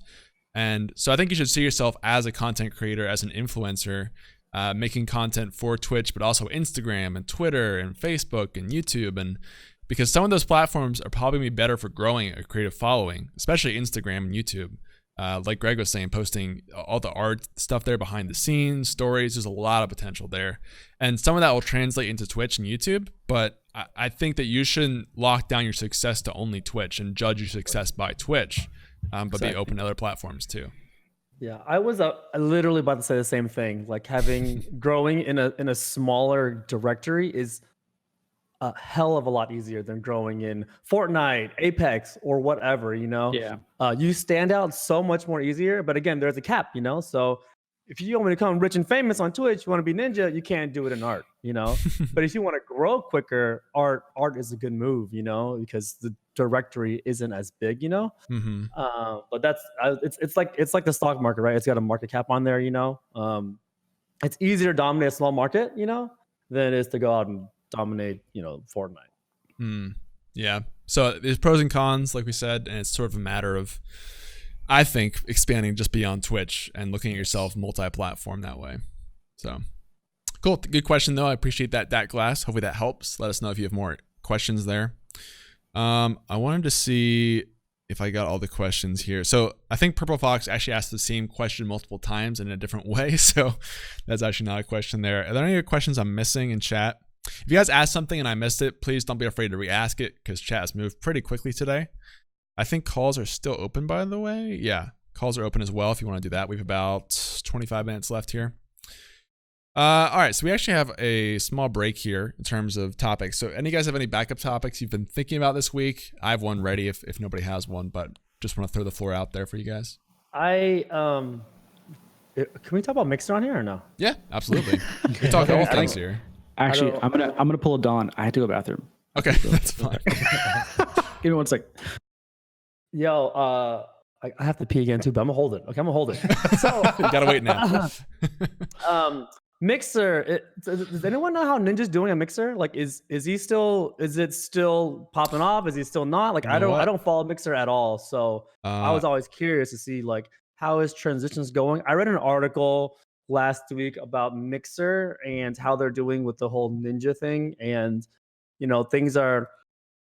It's apparently their gaming view numbers have gone down a little bit, but their hours of gaming stream has gone up, obviously because of the Ninja effect. People want to go to Mixer and they want to stream. So the number of streamers have gone up. The number of gaming hours streamed has also gone up, but the number of views have gone down. Yes. You know. Right. And then vice versa effect on Twitch as well. Yeah, we actually covered all this in the Streamlabs report last week, which is really interesting. Yeah, so all the views are going. No, there's more streamers than ever on Mixer, but viewers are going down, which is interesting. And then Twitch is the opposite. There are less streamers and more people watching stuff on Twitch. So Vel, sorry, go ahead. No, you're good. Currently, Ninja's at just under 11,000. So that might not be like the numbers that he was getting before, but for Mixer, I think is really, really good because there's less viewers on Mixer. So I think 11,000 is still like a good number for him. You know, it's hard to convert those people over from Twitch to Mixer, you know, just because people are so used to the layout of Twitch, you know, everything on Twitch is just very different compared to Mixer. So I think under 11,000 is still a good number for him. But you got to remember, like that ceiling on Mixer, like Ninja is showing right now that it's just a lower ceiling. You know what I mean? Like it's hard to get into, you know, like what Ninja used to get to, which was, you know, like there would be times where he was like at 150,000. Like I don't even know if like that's ever going to be possible in Mixer within like the next year. You know what I mean? Like they'd have to make some real big moves to get to where Ninja can get like that on a relatively consistent basis. Right. But yeah, every streaming platform aside from I think it was Facebook Gaming, I think, right, Green, a couple weeks ago, every streaming platform has gone down except for Facebook Gaming, which increased by like 43% in hours watched. What's actually interesting, so that was the Stream Elements report, and then last week when you were away, Vel, we talked about Stream Labs, which looks a little bit different, which is interesting. Because the Twitch viewership was actually up last quarter compared to what we saw in the Stream Elements, which is interesting. So viewership is up, but hours watched is down. Like, because if they were just doing it on viewership, you know what I mean? Like that doesn't necessarily pertain to just doing hours watched, because it could be more people are watching, but for less amount of time.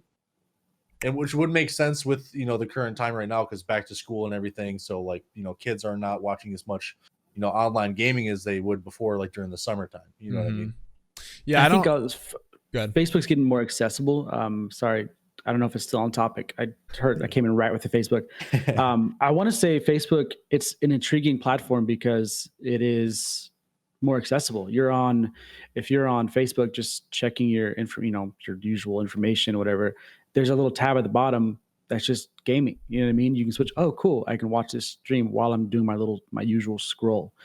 It is missing some things, but I think they're on track. Then they also have, I think Streamlabs is like advertising on top. Like every time I open it up, it's like, oh, Facebook Gaming is a new platform. I'm like, okay, well, Streamlabs chill, but you know what I mean? Like they're kind of getting out there now. Right. Yeah. Were we talking a couple of weeks ago about Facebook being free for people who don't even really have internet, Green? Like, wasn't that a thing? Like people who like didn't have access to internet had access to Facebook still, so therefore they have access to Facebook Gaming as opposed to like access to Twitch or YouTube Gaming or DLive, anything like that. I don't remember if they have access to Facebook in particular, but what I was saying is I know that some other demographics are really heavy on Facebook Gaming. Someone was commenting about that when I was talking about it on Reddit, I believe. Like while it's not that huge in North America, I think overseas it may be more popular there, which is kind of interesting. Also, to go back, I pull up the report here, Vel, and it is hours watched are up since last quarter for Twitch by a pretty substantial amount. So the Stream Elements is conflicting with the Streamlabs report? It sounds like they use different data points. Right. Streamlabs used they used Newzoo. I think Stream Elements used Solinome, if I have my data correct there. Okay. That's interesting if they're conflicting and they're doing the same general, you know what I mean? Yeah, and it could be also like they have different quarterly time frames. So they just say like Q1, Q2, Q3. They don't really specify when the start and end dates of that are, so it's hard to say. Not sure. But in any case, it's interesting because you would think it'd be the opposite, right? With all these people flocking to Mixer, theoretically, there should be more people watching Mixer than ever before, right? Right. But it's the opposite. And then with Twitch, you have more people leaving streaming than ever before, but people are watching more than ever now. So it's pretty interesting. I think it's going to be more along the lines of seasonal things as well as way it's advertised. Mixer looks like the bigger, Mixer looks great right now because Ninja went over, but then like you actually look at the mixer numbers and you're like, not really. Okay. Facebook looks great now because everybody's advertising Facebook. Streamlabs is advertising Facebook on their app. When I open it, I get a pop-up that says Facebook Gaming. Now didn't Logitech buy Streamlabs? Yeah, recently. Yes. So now you have brands investing in platforms, same thing with like Mixer or Microsoft investing in Ninja. They're going to inflate these, it's going to look weird, different places, different articles. Like if you go on Bing.com, Xbox has more sales. If you go on Google, it's like, oh, PS4, it's going to be biased. It's hard to find the correct source. That's actually something I heard too today, is that Facebook got accused of inflating their viewer numbers on Facebook. So this is outside of like Stream Elements. Facebook literally just showing there's more people watching than there really are, which is kind of interesting. They've never, lied about anything. They've never done anything wrong. So totally authentic, totally transparent company, right? Yeah. Oh, super transparent. Lol. And MPI did clarify that there are countries that have access to Facebook, even though they can't really access the internet necessarily. Yeah, so that's an option. That's an example, right, where you don't have any other option than Facebook at some point. You have Facebook and deal with it. Yeah. Although I would think in those countries you'd have YouTube as well, because Google is up there. So I don't know. It's pretty interesting though to see the different demographics there. Okay, so one thing I have kind of been sitting on for a little bit with topics is I want to get you guys' thoughts on self-critique. So that could be like VOD review, or that could be maybe getting feedback from someone else even. Like, how do you go about improving your own stream? What's your system look like for that when you want to critique yourself? So when I first started streaming, I watch my VODs all the time. I'm not going to lie. I actually do. Because I want to see, how things are on the viewer side of things. If I'm too loud, is the music too loud? Is the game too loud? Am I saying things like subconsciously, like you have no idea. Sometimes on stream, I say stuff, I have no idea like what I said until I watch the VOD later, But I personally think VOD reviews are very important. You should watch your VOD. You should see how your stream is coming off to the viewer, because that's the only way you will know, I have some friends that also watch my stream, and some of my mods watch my stream. They tell me like, hey, try this, do this instead of this, and I'll take their critique into consideration, But you have to be open to kind of criticism, It's sometimes it's hard to hear, but you have to be open to it if you kind of want to improve and grow. Like every day I'm learning, I'm still learning. Learn, grow, improve. That's the name of the game. If you're not constantly trying to improve your stream, improve your content, then kind of what are you doing? You should never be satisfied. So I watch my VODs not as much as I used to, but I still watch them a lot, a hell of a lot. So for someone who knows that VOD review is important, but doesn't know exactly what to look for in a VOD, like what are some examples of things you think you should look for when you're self-critiquing a VOD review? So what I look for first thing I look for is visual and audio, because it's the easiest thing to spot. Is my mic too loud? Is it too low? Does my mic pop? Does it is it echoey? Kind of echoey because of where I am, but is the game loud? Like do a sound check, on everything you do. Also visually, how's the stream look? Is it grainy? Is it not grainy? How's the camera? Is it the way you want it to look? How's the lighting in your face? The lighting in the background? I do a lot of that. And then I also look at, okay, sometimes I have bad streams, there's bad points in the stream, like someone makes you upset or makes you mad, and I kind of go off on them sometimes because I don't care, but I will watch that section of the VOD. It's kind of hard to watch, but I still watch it. I'm like, hey, this person said this, I reacted like this. Was that the best way? Do I care to change it? That's the hardest thing to do, is watch whenever you have a bad stream. Watch whenever someone has got you upset. That's the hardest parts to watch, but I watch them to see, can I change? Should I change? Like how you interact and how you react to everything. So I think VOD review is very important. And then making changes based off of your VOD or your friends, what they tell you is kind of, if you want to grow and improve, it's really the best thing to do. Gotcha. Vel, what do you do when you're self-critiquing? And I think also it'd be cool to talk about kind of long-term focus, because I think VOD review is very like day-to-day making changes versus what's my content look like long-term, now from a year from now. Right.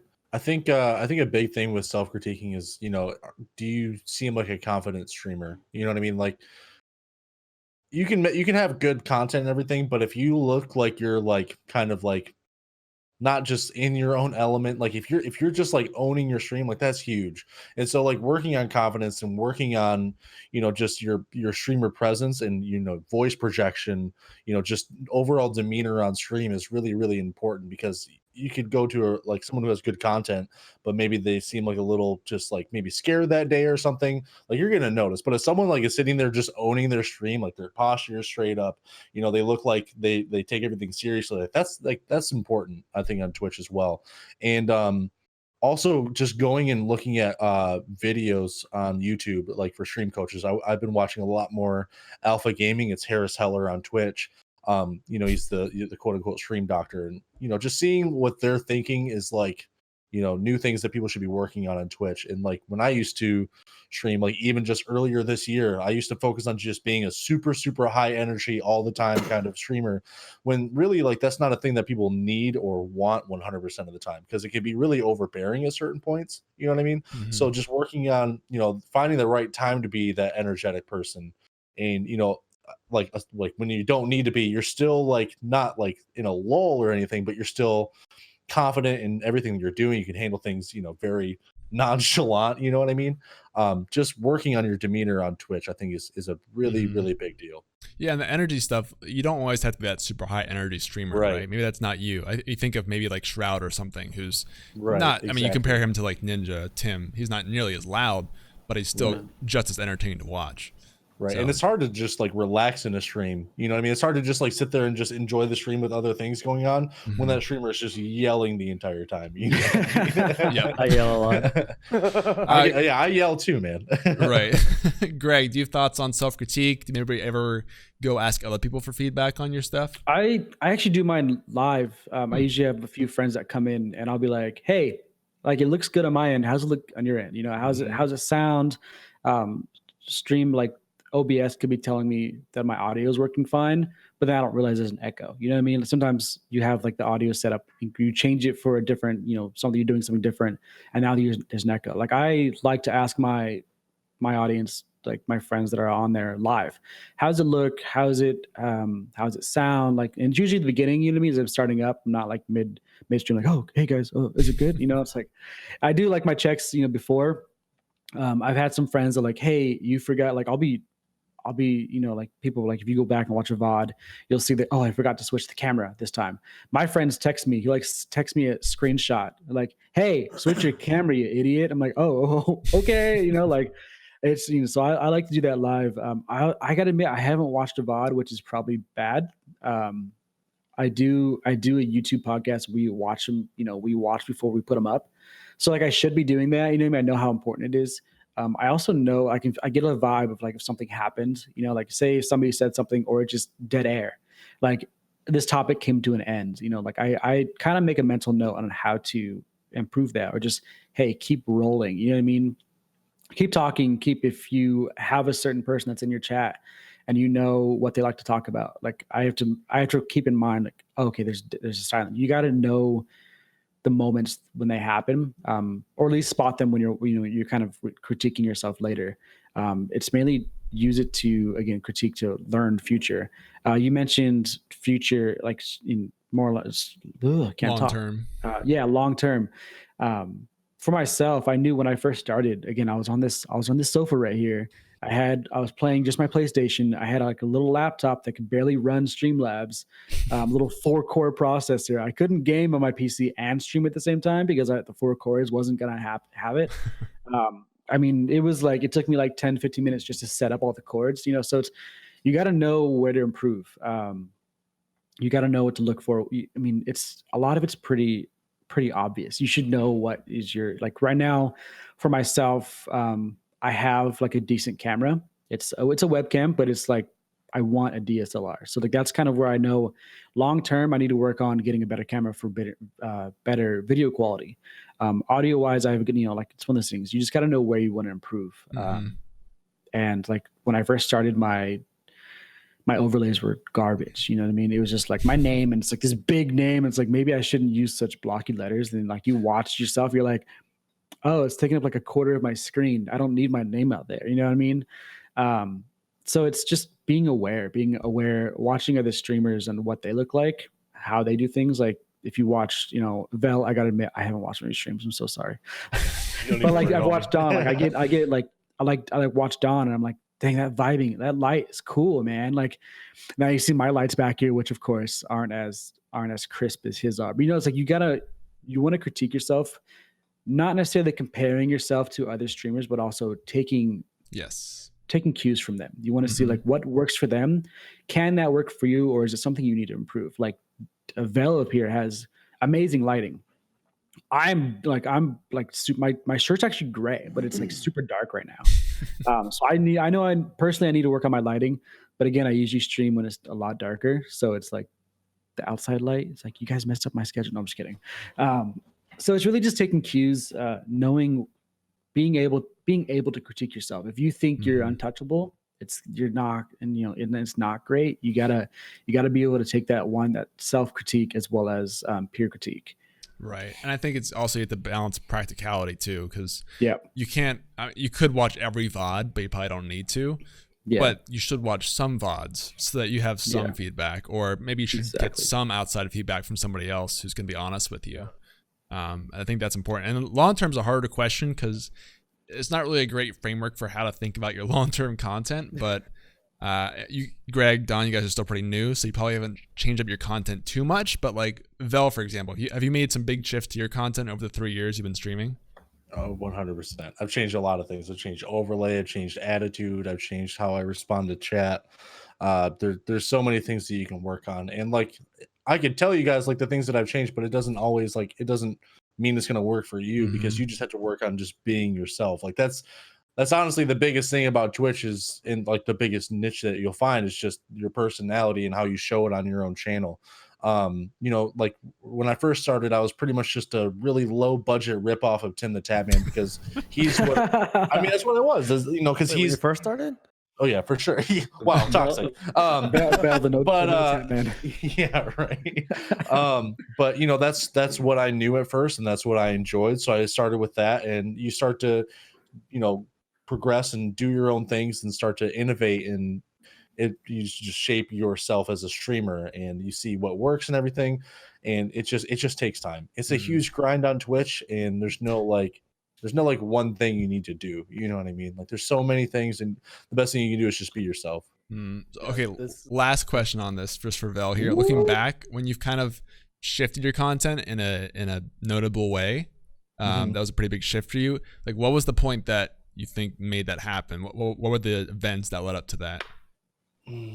There's a lot of things. Like when you stream for so long, like I've streamed for over 3.5 years, and I'm not partnered or anything like that. And like I'm not saying that there's anything wrong with that, because there's no set like rule for growth on Twitch or anything like that. But when you start to, you know, see that it's hard not to compare yourself to other streamers. It really is. And so when you start to see friends, you know, that are doing well in this certain thing, and other people that are doing well in this, and you're sitting there in your bubble, you know what I mean? You start to experiment a lot. And so really it's just the feel of the urge to grow and get better and just want to entertain people. And so like, as long as you want to entertain people and just, you want to have fun streaming, that's what matters. And so if you're doing things just based on that reason alone, then you're doing the right thing. Sweet. Yep. Awesome. Anything else to add there, guys? I would say looking long term, in terms of what you want your channel to be, it's really hard, because I think someone's my favorite streamer one day, and I watch somebody else and like, oh, this person's another good streamer, and I like them more, you know. But I kind of take, I see who I like, I take small bits and pieces from them and see if I can apply it myself. If I can do it successfully, then I will. If not, then maybe I'll try something else, you know. But like, you know, I forgot who I used to like back in the day, but now I like certain, like I take a lot of my cues from Sushi Dragon. If you ever know his streams, it's really just insane, you know. I can't do what he does, but I take some small things from him, things that I never thought I would do until I saw his stream, you know. So like long term is a tough thing to think about. But also what Greg said, he makes his changes on the fly live. I kind of do the same thing, but I don't. I have a test stream that I use. I have a test account that I log on to, and I do test streams on, and I test my audio. I test, certain things, how things work out on there. Way too much logic, man. I don't know. What does any of that mean? I do have one of those. If you guys ever, I'm pretty sure everyone knows how to do it, but if you don't, it's simple. It's just changing your stream key, literally the name of the podcast, and that's it. Awesome. I think another key thing is while you're critiquing yourself is know what the content you're putting out in your audience, as well as what you're trying to do. When I started in July, I started like my first 2 streams were Battlefront 2. I don't know if you've ever seen the stream viewership for Battlefront 2, but I had 3, and I think that was like a third of the viewership. And then I did Apex because it was, obviously I played a ton of Apex. A lot of people do. But then it's like, if you're trying to grow an audience and you're trying to get viewer count, you have to know, it's like, hey man, a lot of the mainstream streamers are playing this game. You're not gonna do anything. You got to kind of switch it up. And that's what I did. I was like, okay, well, I looked at myself. I'm like, I'm not a sweaty elite player. I'm not going to pull a crowd in. I'm having fun and everything, but if I want to grow, I need to see that I need to play different games. I'm not going to be that elite player. You see some elite player like pro league players, and they're not great personalities, but they have the content that people want to watch. So it's one of those things you're going to be either like an elite pro league, you're going to be an entertainer, or you're going to be like an educator. And that's one thing to keep in mind. I'm not an educator. I'm not looking to, go for those like achievement hunters, like tutorial videos. Granted, I'm one that watches those, so I watch those videos to get those. I'm going to be, looks like the long, like even Don and probably Val's the same way. We're going to be long lines of entertainer. We're going to be our personalities. We're going to be ourselves. We're going to have some fun. And we've kind of, I've personally, and I'm assuming the other guys have grown with that logic, is just like, be yourself, have fun, and just do it. And if you're not critiquing yourself in a way that, okay, I want to play my game, I want to do my game, my specific games, like, yeah, that's great, but you're also not going to be able to grow with that all the time. Right. Awesome. I think we'll go ahead and start wrapping it up now. We are pretty near the end of the show here, but that was an awesome discussion. Thank you guys for your viewpoints on that. I think self-critique is huge on Twitch. Cool. So let's go around and kind of sign off a little bit here. So Don, where can people find you? What should they know about you? So you can find me at DonTranx on Twitch. And then that's my Instagram as well as my Twitter. I don't use YouTube, although I probably should. I use just, if you're bored, stop by. If you're not bored, go watch Vel or go watch Greg, you know what I'm saying? Go watch them. They're also good. One thing you should know about me is I will talk about Baylor football all the time if I get a chance, because we're doing well these days. But other than that, this has been a great podcast. My first time on here. I'm not going to lie, I was very nervous. I had to go pee a lot. So I have a small bladder. Okay, give me a break. I drink a lot of water. But it's actually it's actually weird that I used to listen to this podcast and now I'm on it. I feel kind of honored actually to be on this thing. Thanks for having me, of course. Yeah, man. Thank you for coming on. We're trying to get everyone who listens to the show to come on at some point eventually. That's the master plan. Greg, thank you as well for being on. You've listened to the show too. Anything you want to say on where people can find you, what they should know? It's actually pretty simple. GoGetterGreg across all platforms. I think there's like I think it's Twitter. GoGetterGreg was taken by somebody that doesn't even use the name properly. It's like some chick. I'm like, come on, just give it to me. But it's like GoGetterGreg 5 on there. It's, if you search GoGetterGreg, I pop up there. So, but yeah, GoGetterGreg. My schedule's changing soon, so I'm not going to try to like push that out there. But yeah, awesome. Links are in the description, guys, if you guys want to find those. Also, Vel. You know the deal. I am Veloc_TV, and I stream on Twitch. Normally I do morning streams and afternoon streams, but just for this week, afternoon streams are going to be canceled for a little bit. So you can catch me mornings at 8 a.m. EST, and I'll most likely be playing Siege. Until Friday, maybe? Until Friday, yeah. Todd, cannot wait. Yep. Awesome. All right, guys, thank you for watching the show. This again has been Stream Key. We do this every single week. Mondays are the live shows from 11 a.m. to 1 p.m. Eastern. We'd love to have you come out to the next one if you weren't here for the live show. We're on all platforms, so Spotify, iTunes, YouTube, anything that you can listen to. You can find us there. We have like 123 episodes, which is crazy now. We're actually about to hit 100,000 downloads too, which is super cool. Wow. Almost Nice. there. We'll let you know when we hit it. But thank you guys so much for watching. Please, if you're listening and not here for the live show, don't be afraid to leave us a question or comment. Twitter, email, Discord, everything's in the description if you want to get plugged into the community. And we'll see you guys next week for more streaming news. So until then, Vel, Blaze up. blaze up and out. Always. See you guys later.